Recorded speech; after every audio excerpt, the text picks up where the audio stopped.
4M हे मोदींना विजयी करतील असं म्हटलं जातं. तर मंदिर, महिला, स्वतः मोदी आणि मजबुरी. ज्याप्रमाणे भारतीय जनता पक्षाच्या चाव्या या कुठल्या एका घराण्याच्या हातात नाहीत, अशा पद्धतीचं राजकारण आम्ही देशात आणू इच्छितो. मार्केटला किंवा उद्योग क्षेत्रांना जास्तीत जास्त स्वातंत्र्य दिलं जातं, त्या पद्धतीचं स्वातंत्र्य देण्यास नरेंद्र मोदी अनुकूल आहेत असं त्यांच्या 10 वर्षाचा कारभार दाखवत नाही. माजी नौसैनिकांना आपण परत आणलंय, त्यांना त्यांची फाशीची शिक्षा रद्द करून भारतात परत आणण्याचं एक वेगळं काम हे नरेंद्र मोदी सरकारने करून दाखवलंय की पुढच्या काळात महाराष्ट्र, बिहार आणि पश्चिम बंगाल ही 3 राज्य मोदींसाठी कटकटीची ठरणार आहेत.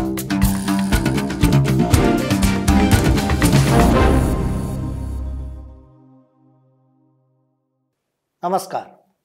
द पॉलिटिक्सच्या राष्ट्र महाराष्ट्र या सिरीजमध्ये आपलं स्वागत. मी प्रशांत दीक्षित. आज आपण पाहणार आहोत मोदींची म्हणजे भारतीय जनता पक्षाचं स्ट्रॅटेजी काय आहे आणि त्याला काउंटर स्ट्रॅटेजी म्हणून काँग्रेस आणि इंडिया आघाडी यांच्याकडून काय चालू आहे.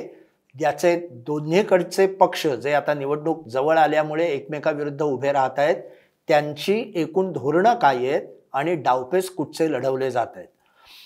याच्यासाठी आपण सुरुवात करूया मोदींचं संसदेतलं पंतप्रधान नरेंद्र मोदींचं संसदेतलं भाषण. संसदेतल्या भाषणात त्यांनी जणू काही त्यांची व्यूहरचना मांडली असं म्हटलं तर आश्चर्य वाटायला नको. त्या भाषणामध्ये त्यांनी पूर्णतः काँग्रेसला लक्ष केलेलं होतं. टार्गेट ज्याला म्हणतो ते त्यांचा काँग्रेस पक्ष होता आणि प्रादेशिक पक्षांवर त्यांनी जवळपास टीका केली नाही, एखाद दुसरा अपवाद. पण मुख्यतः त्यांचा टीकेचा सगळा रोग हा काँग्रेसवर होता. त्यांनी पार पंडित नेहरूंपासून अनेक पंतप्रधानांचा उल्लेख करत त्यांच्यावर टीका केली. संसदेतल्या भाषणाचा त्यातलं विशेष काय, त्याचा अन्वयार्थ काय हे आपण बघणार आहोत. त्याच्याबरोबरच भारतरत्न जी वेगवेगळ्या व्यक्तींना दिली गेली त्याच्यामागचं राजकारण काय ते समजून घेणार आहोत.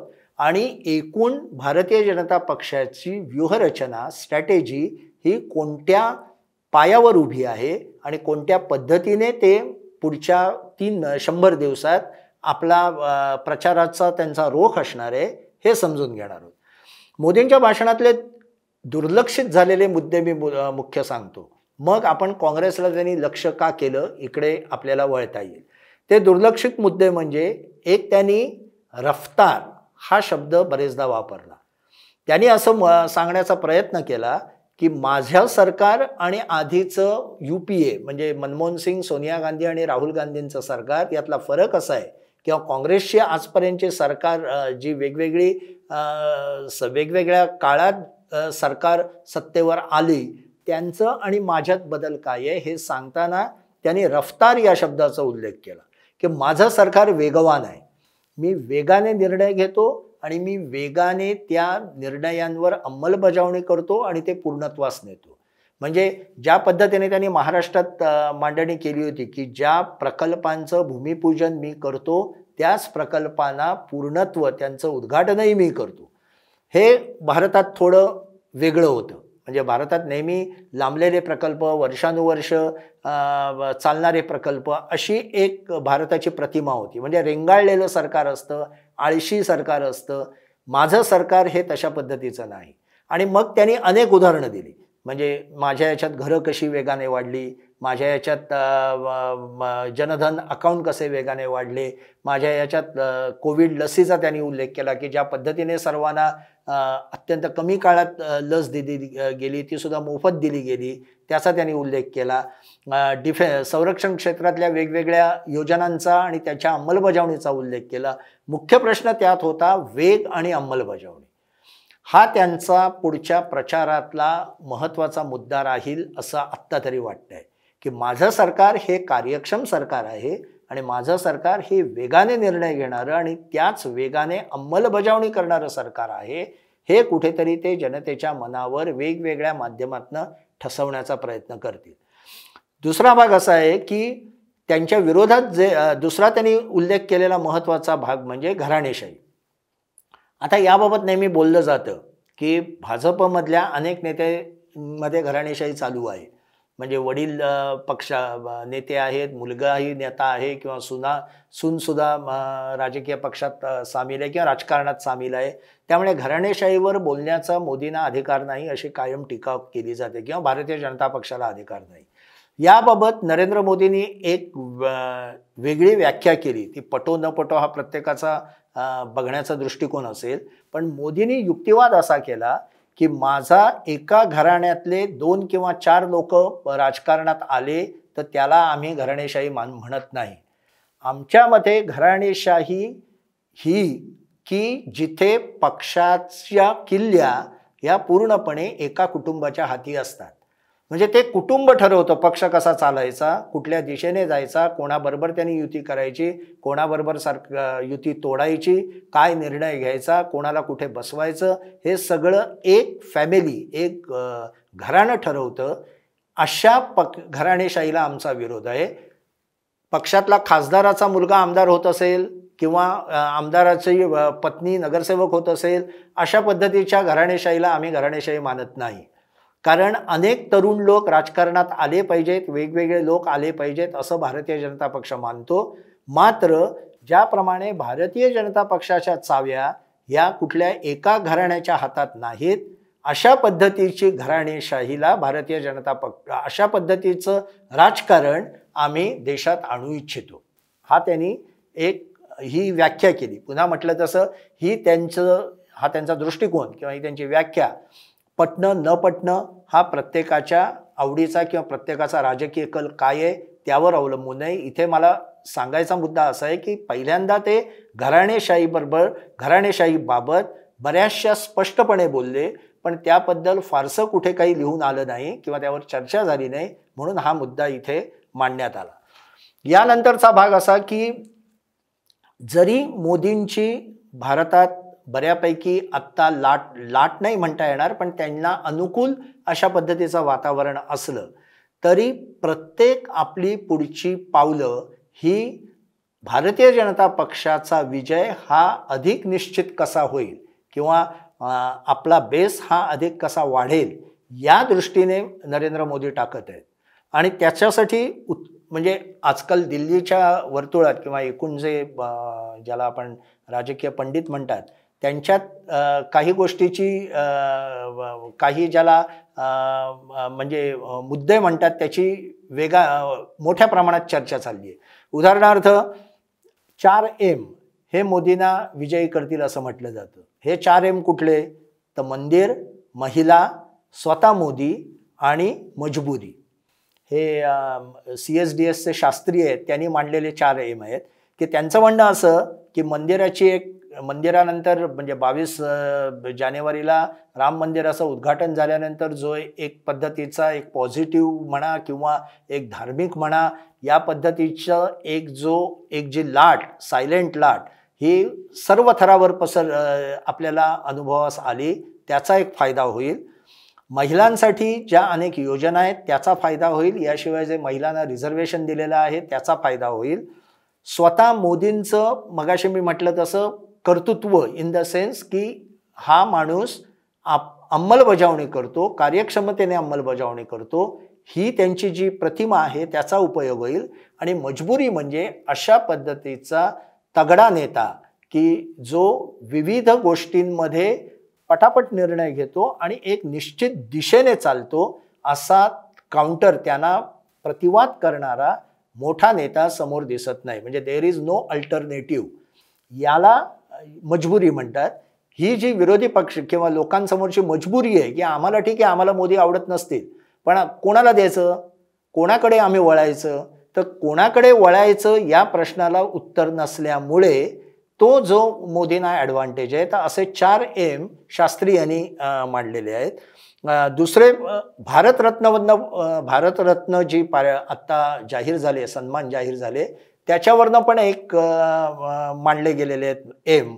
आणि ते एम असे की मंडल म्हणजे कर्पुरी ठाकूरांना भारतरत्न देऊन मंडल ही हा जो एक मतदारसंघ आहे मोठा ओबीसींचा एक जो पॉलिटिकल कॉन्स्टिट्युएन्सी आहे भारतभर पसरलेली, त्याला मोदींनी आकर्षित केलं.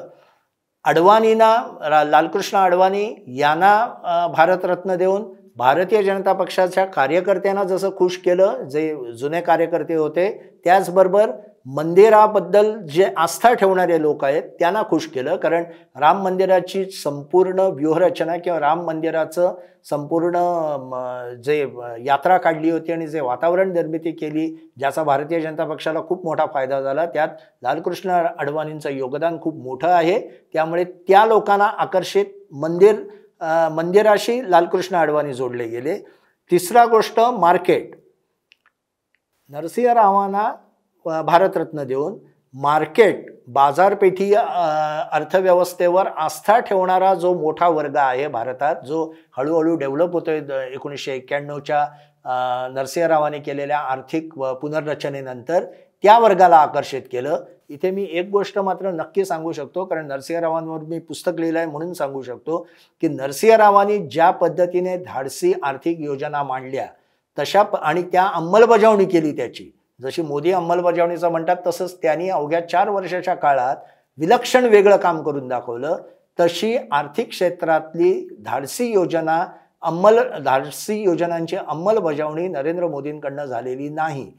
किंबहुना ज्याला बाजारपेठी अर्थव्यवस्था म्हणतात, ज्याच्यात मार्केटला किंवा उद्योग क्षेत्रांना जास्तीत जास्त स्वातंत्र्य दिलं जातं आणि त्या पद्धतीचं स्वातंत्र्य देण्यास नरेंद्र मोदी अनुकूल आहेत असं त्यांच्या 10 वर्षाचा कारभार दाखवत नाहीत.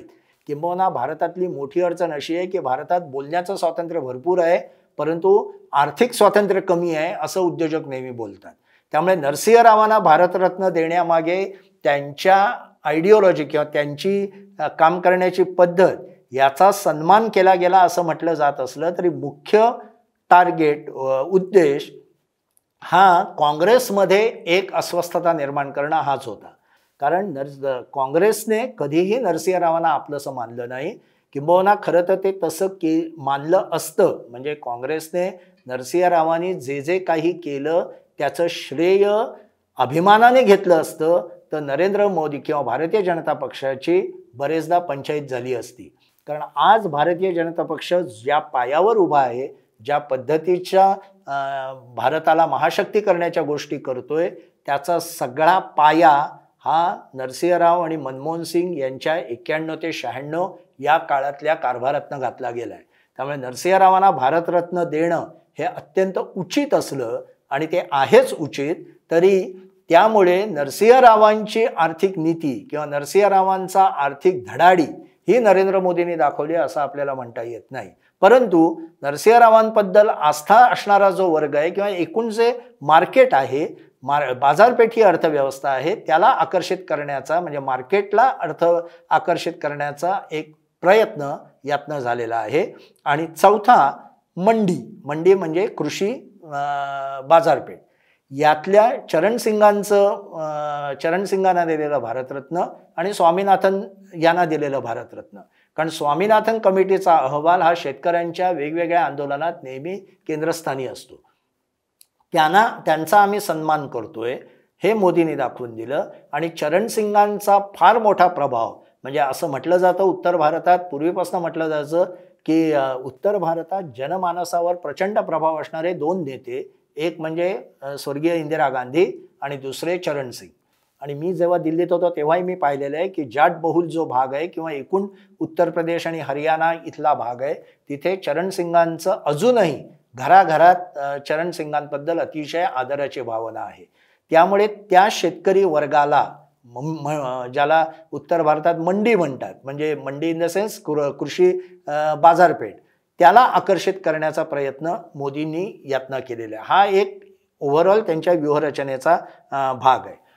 हे करताना भारतीय जनता पक्षाचे महत्त्वाचे पाया काय म्हणू, ज्याला पिलर्स, हे कोणते आहेत तर एक आयडिओलॉजी, हिंदुत्व, त्याच्यानंतर राष्ट्रवाद म्हणजे नॅशनलिझम, त्याच्यानंतर संघटना, ऑर्गनायझेशन आणि गेल्या 10 वर्षात निर्माण केलेले लाभार्थी वेगवेगळ्या योजनातनं. यामध्ये हिंदुत्वावर नॅचरल आहे की आता राम मंदिराची उभारणी झाली आणि त्यानंतरचं जे वातावरण निर्मिती सतत चालू आहे त्याचा एक फायदा होणारच आहे. त्यामुळे त्यांचा हिंदुत्वाचा पाया हा अधिक बळकट झालाय. मुस्लिम आखाती देशांमध्ये प्रथमच सर्वात मोठं हिंदू मंदिर उभं राहत आहे. त्याचा एक मोठा परिणाम भारतातल्या असंख्य हिंदूंवर 100% होईल. त्याच्यात त्यांचं परराष्ट्र राजकारणाचं विशेष पण दिसून येत आहे. दुसरा भाग जो राष्ट्रवाद किंवा जो त्यांना 2019च्या निवडणुकीत उपयोगी पडला तो म्हणजे बालाकोटवर भारताने केलेला हल्ला, प्रतिहल्ला म्हणायला पाहिजे. आणि त्यानंतर झालेलं त्यातनं एक जो राष्ट्रीयत्वाचा एक फार मोठी लाट निर्माण झाली, ज्याचा भारतीय जनता पक्षाला किंवा नरेंद्र मोदींना फायदा झाला. यावेळी तशी घटना घडलेली नाही आणि आत्ताचं पाकिस्तानची स्थिती बघता अशी घटना घडण्याची शक्यताही दिसत नाही. परंतु गेल्या 2 दिवसात कतारमधून ज्या माजी नौसैनिकांना आपण परत आणलंय, ज्यांना कतारमध्ये फाशीची शिक्षा झालेली होती. कतारमध्ये फाशीची शिक्षा एकदा झाल्यानंतर तिथल्या राजकारणाशी किंवा तिथल्या अमीर घराण्याशी संपर्क ठेवून त्यांच्याशी वेगवेगळ्या पद्धतीने वाटाघाटी करून त्यांना त्यांची फाशीची शिक्षा रद्द करून भारतात परत आणण्याचं एक वेगळं काम, एक विलक्षण काम हे नरेंद्र मोदी सरकारने करून दाखवलंय. आणि त्यामध्ये त्यांची परराष्ट्र नीती, मग त्याच्यात जयशंकर आले, अजित डोवाल आले आणि स्वतः नरेंद्र मोदी आले, याचा एक महत्त्वाचा वाटा आहे. त्याचाही नक्कीच परिणाम कुठे ना कुठे प्रचारित होईल, कारण हा मुद्दा राष्ट्रवादाशी जोडला जाईल की भारताचं जगात स्थान उंचावलेलं आहे, जे G20 मधनं नरेंद्र मोदींनी दाखवून दिलं. आणि आता राष्ट्रवाद, आता कतारमधनं आम्ही ज्यांना फाशी जाहीर झाली तिथल्या न्यायालयात आणि ती दिली जाणार होती, ती फाशी थांबवून त्यांची सुटका करून आम्ही त्यांना भारतात परत आणलं. हेरगिरीच्या कारणावरनं त्यांना फाशी झाली होती, त्यातनं त्यांना बाहेर काढलं. हा एक मुद्दा यातून असं दिसून येतं की भारताची आंतरराष्ट्रीय स्तरात वजन वाढलेलं आहे. हे सांगण्याचा प्रयत्न, हा संदेश देण्याचा प्रयत्न पुढच्या प्रचारात मोदींकडनं होईल. आणि नंतर लाभार्थींच्या अनेक योजना जाहीर झालेल्या आहेत आणि आत्ता तर सौर योजना जाहीर झालेली आहे आणि त्याचाही नक्कीच वापर केला जाईल. तर या 5 महत्त्वाच्या, आपले 4 महत्त्वाचे पिलर्स आहेत, ज्याच्यावर नरेंद्र मोदी आणि भारतीय जनता पक्ष आणि संघ परिवार यांचं प्रचाराची सगळा भर या 4 पिलर्सवर अवलंबून असेल. विरुद्ध बाजूला दुर्दैवाने असं झालंय की इंडिया आघाडीमध्ये अजिबात एकवाक्यता दिसत नाही आणि त्याची कारणं ही वेगवेगळी आहेत. उदाहरणार्थ ममता बॅनर्जींनी काँग्रेसला बरोबर घेऊन जाण्यास नकार दिलाय. नितीश कुमारनी तर थेट सरकारमध्ये म्हणजे भारतीय जनता पक्षाबरोबरच गेले, लालू प्रसादांना सोडून, आणि त्यांनी स्वतःचं वेगळं सरकार आता भारतीय जनता पक्षाबरोबर स्थापन केलं आहे. केजरीवालांनी पण पंजाबमध्ये आपला वेगळा मार्ग राहील हे स्पष्ट सांगितलेलं आहे. याचे कारणं काय? त्यातलं ममता बॅनर्जींचं कारण महत्त्वाचं आहे. याचं कारण असं की पुढच्या काळात महाराष्ट्र, बिहार आणि पश्चिम बंगाल ही 3 राज्य मोदींसाठी कटकटीची ठरणार आहेत. त्याचबरोबर त्या 3 राज्यातले निकाल कसे लागतात याच्यावर भारतीय जनता पक्षाला बहुमत मिळतं की न मिळतं हे ठरणार आहे. ही क्रिटिकल राज्य आहेत. याच्यात भारतीय जनता पक्ष कुठेही स्वबळावर सत्तेवर येण्याइतका मोठा नाही. पण बंगालमध्ये काय झालं? बंगालमध्ये आधी ममता बॅनर्जी इंडिया आघाडीत होत्या, परंतु नंतर त्यांच्या असं लक्षात आलं की आपल्या विरोधातली काँग्रेस आणि डाव्या पक्षांमध्ये जी मतं आहेत ती मुख्यतः आपल्या विरोधातली आहेत, म्हणजे तृणमूल काँग्रेसच्या विरोधातली आहे. आपण जर का काँग्रेस आणि डाव्या पक्षांबरोबर युती केली, आघाडी केली आणि जागा वाटप केलं, तर ही मतं आपल्याला मिळण्याच्या ऐवजी, म्हणजे तृणमूल काँग्रेसला मिळण्याच्या ऐवजी भारतीय जनता पक्षाकडे जातील आणि भारतीय जनता पक्षाचा अधिक फायदा होईल. तो होऊ द्यायचा नसेल तर आपल्याला स्वतंत्र लढलं पाहिजे आणि काँग्रेस आणि डाव्या पक्षांनी स्वतंत्र लढलं पाहिजे आणि भारतीय जनता पक्ष म्हणजे 4 कॉर्नर 4 पक्षांची तिथे निवडणूक झाली पाहिजे. आणि ही अतिशय योग्य स्ट्रॅटेजी त्यांची आहे की त्यांनी तिथे केली. नितीश कुमारांच्या लक्षात आलं की लालू प्रसादांबरोबर गेल्यास आपला पक्ष हळूहळू लालू प्रसाद खाणार आणि आपल्याला पुढचं अस्तित्व राहणार नाही. भारतीय जनता पक्षाबरोबर सुद्धा तोच धोका आहे, परंतु भारतीय जनता पक्ष अजून फारसा म्हणजे पूर्णपणे बिहारची सत्ता हाती घेण्या इतका प्रबळ झाला नसल्यामुळे आपल्याला बराच काळ सत्तेत राहण्याची संधी मिळू शकते, जी तेजस्वी यादव बरोबर मिळाली नव्हती. आणि आणि शिवाय जे आपल्याकडे शिवसेनेतले अनेक आमदार पहिल्यापासून म्हणत होते की त्यांना भारतीय जनता पक्ष बरोबरची युतीच हवी होती, काँग्रेस आणि राष्ट्रवादीबरोबर बसण्यास ते फारसे तयार नव्हते, उत्साही नव्हते, तोच प्रकार नितीश कुमार यांच्या जनता दल युनायटेडमध्ये पण होता. तिथलेही अनेक आमदार हे भारतीय जनता पक्षाबरोबर जाण्यास उत्सुक होते. त्यांची भावना नितीश कुमारांनी वेळीच लक्षात घेतली, जी उद्धव ठाकरेंनी ते लक्षात घेतली नाही आणि त्यांनी पक्ष बदलला आणि स्वतःचं मुख्यमंत्रीपद कायम ठेवलं. कदाचित महाराष्ट्रातही असं होऊ शकलं असतं, आपल्याला माहीत नाही आणि पुढे काय होईल तेही माहीत नाही. पण त्यामुळे नितीश कुमार बाहेर आले. प्रश्न आता येतो महाराष्ट्राचा आणि महाराष्ट्रात मात्र भारतीय जनता पक्षाची अडचण अशी आहे की महाराष्ट्रातली आणि उत्तर भारत आणि महाराष्ट्रातला भाजप यातला महत्त्वाचा फरक असा आहे की विंध्याच्या वरती किंवा उत्तर भारतातील अनेक राज्यांमध्ये भारतीय जनता पक्ष जितका एकजिनसी आहे, तिथलं नेतृत्व, तिथले कार्यकर्ते, तिथला संघपरिवार, ह्या सगळ्यांमध्ये ज्या पद्धतीचं एक जेलिंग, जो एकजिन्सीपणा आहे, तो महाराष्ट्रातल्या भाजपकडे नाही. आणि महाराष्ट्रातल्या भाजपकडे ज्याला संपूर्ण महाराष्ट्रात मान्य होईल अशा पद्धतीचं नेतृत्व पण नाही. आणि त्यामुळे महाराष्ट्र हा मोदींसाठी अतिशय कळीचा मुद्दा राहणार आहे.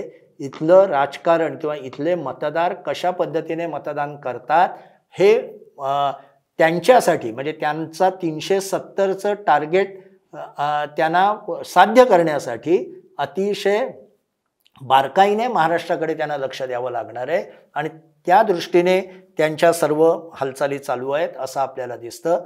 आणि या सगळ्या घडामोडींमध्ये दुर्दैवाने काँग्रेस कुठेही नाही. हे भारताचंच खरं म्हणाल तर दुर्दैव आहे, कारण तो एक राष्ट्रीय पक्ष आहे, मोठी परंपरा असलेला पक्ष आहे, ज्याचा स्वतःचा मतदार हा 20% अधिक आहे आजही देशामध्ये. मात्र त्या पक्षाची व्यूहरचना काय आहे, त्यांचा फोकस कशावर आहे, ते कशा पद्धतीने डावपेच टाकतायत किंवा डावपेच खेळतायत असं आपल्याला कुठेही दिसत नाही. हे आत्ताचं देशाचं एक दुर्दैवच म्हटलं पाहिजे, कारण प्रबळ विरोधी पक्ष असणं ही लोकशाहीची एक अतिशय गरजेची गोष्ट असते, आवश्यक गोष्ट असते. तिथे मात्र कुठेतरी अजून काँग्रेस पक्ष कमी पडतोय आणि पुढच्या 100 दिवसात तो काही यातनं बाहेर येईल असं दिसत नाही. त्यामुळे मुख्यतः लढत ही भारतीय जनता पक्ष आणि विविध ठिकाणी विखुरलेले पण आपल्या ठिकाणी स्ट्रॉंग असणारे, बलवान असणारे प्रादेशिक पक्ष यांच्यातच होणार आहे असं आत्ताच्या घडीला आपण म्हणू शकतो.